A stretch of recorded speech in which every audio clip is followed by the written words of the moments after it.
छात्र यूनिफॉर्म के लिए मना नहीं कर सकते, लेकिन इसके बावजूद छात्र जो है मना कर रहे थे, इसलिए कर्नाटक सरकार ने एक फैसला सुनाया।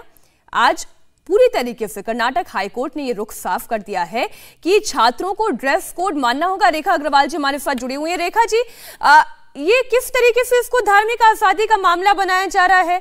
कोई कह रहा है ये धर्म की बात नहीं है, ये तो राइट टू चॉइस है। कोई ये कह रहा है कि हमारे आर्टिकल 25 का वायलेशन हुआ है। भाई, कर्नाटक सरकार ने कुरान के वर्सेस को पढ़ते हुए, उन्हें समझते हुए, उसके ट्रांसलेशंस को समझते हुए ये फैसला सुनाया है, और कहीं ये नहीं लिखा हुआ है कि ये धर्म की एक एसेंशियल प्रैक्टिस है। आपने बिल्कुल सही कहा। उसी लाइंस के ऊपर कर्नाटका हाईकोर्ट का फैसला है। हाईकोर्ट ने इस बात को एग्जामिन किया है कि आपका जो अपने धर्म को फॉलो करने का संवैधानिक अधिकार है वो अपनी जगह पर है, कोई आपके उस अधिकार को नहीं ले रहा। जो कुछ लोग जो है वो जो एक आतंक फैलाना चाहते हैं सोसाइटी के अंदर, वो इस तरह की बातें करते हैं कि अगर आप हिजाब नहीं पहनेंगे तो आपका जो धर्म को फॉलो करने का अधिकार है वो चला जाएगा, या आपका संवैधानिक अधिकार है। देखिए साहब, ये बहुत सिंपल बात है।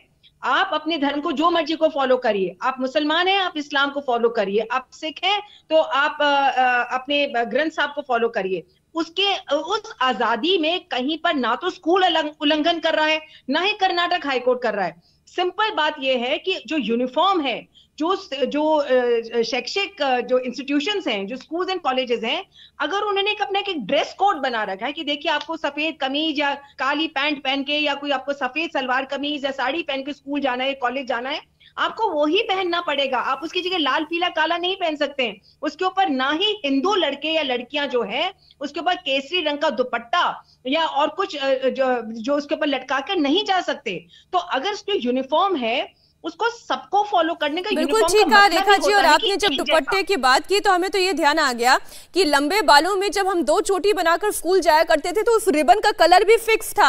हम अपने पसंद के रिबन लगाकर स्कूल नहीं जा सकते थे। अतिकुर रहमान जी, बात सिर्फ इतनी भर है कि स्कूल और कॉलेज में स्कूल का ड्रेस कोड कंडक्ट फॉलो किया जाएगा। ये स्कूल कॉलेज का अधिकार है, और स्कूल कॉलेज से बाहर निकलने के बाद कोई हिजाब पहनना चाहे या नहीं पहनना चाहे, उस पर तो कोई दखल अंदाजी नहीं है।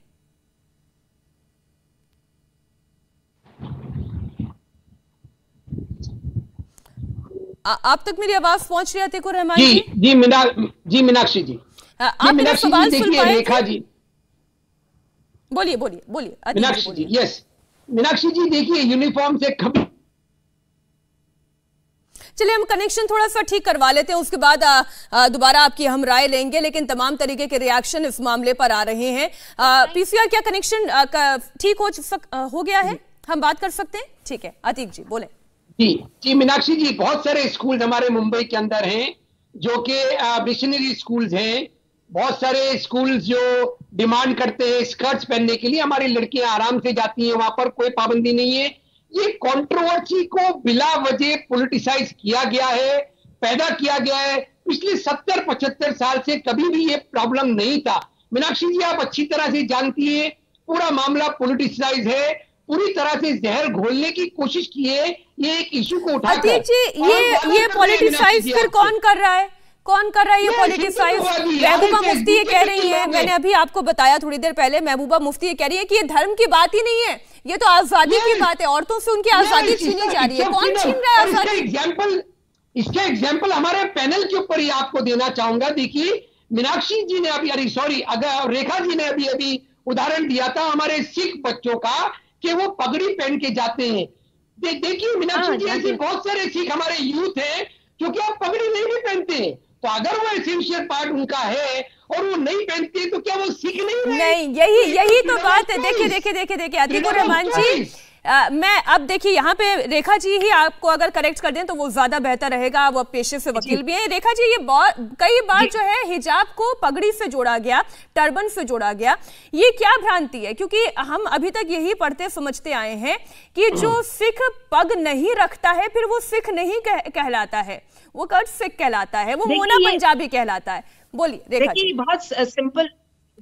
बहुत सिंपल बात है कि सिख धर्म के अंदर जो व्यक्ति जो उस धर्म को फॉलो करता है, अगर वो पगड़ी पहनता है वो उसकी चॉइस है, अगर वो पहनना चाहता है तो पहने, ना पहनना चाहे तो ना पहने। अगर वो नहीं पहनता है पगड़ी, इसका मतलब ऐसा नहीं है कि वो सिख नहीं है, उसकी खुद की इच्छा है। ये संविधान उसको ये कहीं नहीं कहता कि देखो भाई तुम सिख हो, तो संविधान इसके अंदर इंटरफियर नहीं करता। संविधान ना तो संविधान इंटरफियर करता है इसके अंदर, ना ही जो स्कूल है वो दखल अंदाजी करती हैं कि अगर कोई उनकी स्कूल के अंदर फर्ज करिए कि 2 लड़के पढ़ रहे हैं जो दोनों सिख हैं, उनके नाम से और उनके धर्म से जाहिर है कि वो दोनों सिख हैं।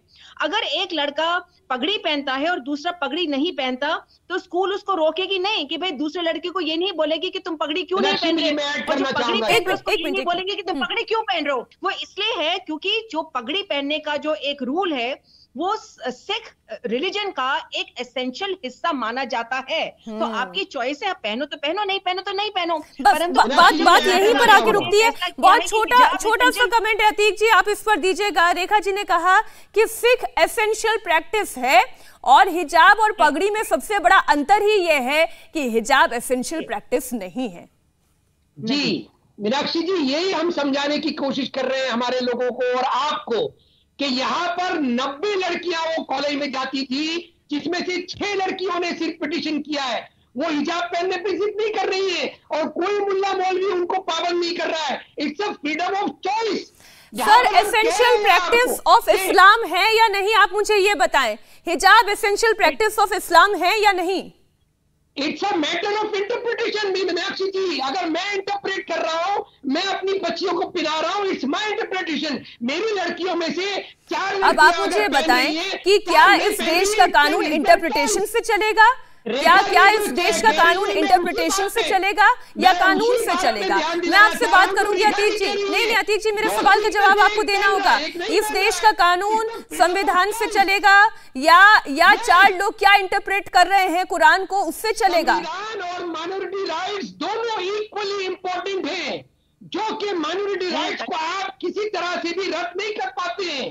आप कोर्ट्स की गारंटी मिलना चाहिए माइनॉरिटी राइट जहां तक है। संवैधानिक अधिकार को आप कैसे रद्द कर सकती हैं मीनाक्षी जी, बताइए। जो लड़कियां डिमांड कर रही हैं वो कॉन्स्टिट्यूशनल राइट का डिमांड कर रही है। अतीक जी, ये मेरी तो बात कहीं आती ही नहीं है। कोर्ट ये कह रहा है कि एसेंशियल प्रैक्टिस नहीं है, उसके बावजूद आप ये कह रहे हैं कि मामला इंटरप्रिटेशन का है। और मैं फिर पूछती हूँ कि क्या चंद लोगों के इंटरप्रिटेशन से देश का संविधान चलेगा, या फिर जो कुरान में कहा गया है, जो देश का संविधान मानता है, जो कॉन्स्टिट्यूशन अधिकार देता है, जो ड्यूटीज निभाने की बात करता है, उससे देश चलेगा? एक छोटे से ब्रेक के लिए हम रुक रहे हैं। हिजाब पर कर्नाटक हाईकोर्ट के इसी फैसले पर हमारी ये कवरेज लगातार जारी है। इंडिया टीवी हर वक्त हर जगह डाउनलोड करने के लिए सर्च करें India TV news Google play store या ऐप स्टोर पर।